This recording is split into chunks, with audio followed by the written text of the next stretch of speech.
14-year-old Gideon lives with his family in a small village in eastern Ghana. He heads to the market first thing every morning. Every day he spends 7 hours working at this stall. He sells kenke, fermented cornmeal fast food he makes himself.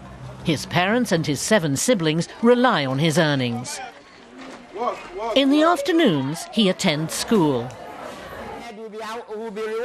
He wants to get as much as he can from his lessons. Public schools are free in Ghana now, but there's a shortage of teaching materials. In a lot of classrooms, only half the books needed are available.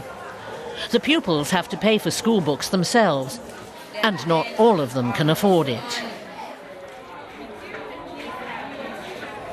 The local library is closed. It's poorly stocked anyway.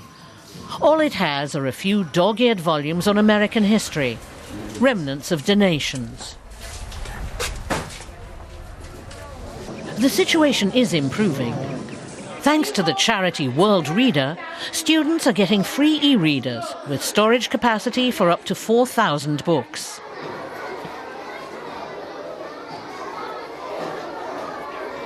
The Worldreader non-profit organisation is helping revolutionise education in Ghana.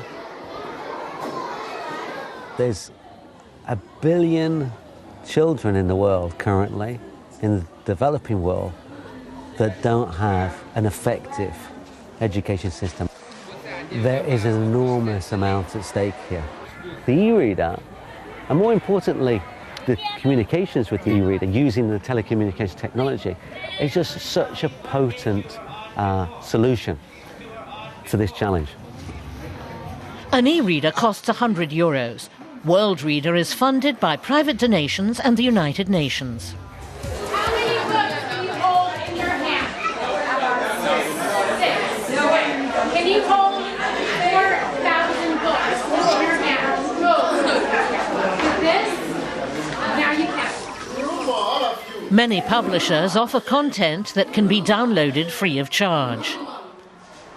It doesn't take students long to get used to their e-readers. Books can be downloaded via the mobile phone network in just 1 minute.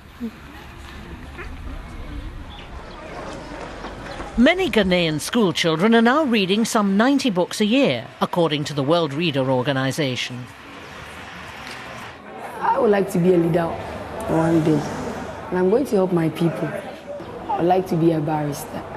I think I have to read a lot to know about things and people, so that in future I will be able to judge people's cases in a good way, so that people won't suffer. E-readers have been distributed by Worldreader in Ghana, Kenya and Uganda. The charity is planning to branch out into South America and Asia next. You have to read more to know more about what's going on this earth. These days, 14-year-old Gideon doesn't go anywhere without his e-reader. He spends every spare minute immersed in a book. He'd like to go to university when he's older, and he'd love to be able to spend all his time learning. But for the time being, reading is still a luxury.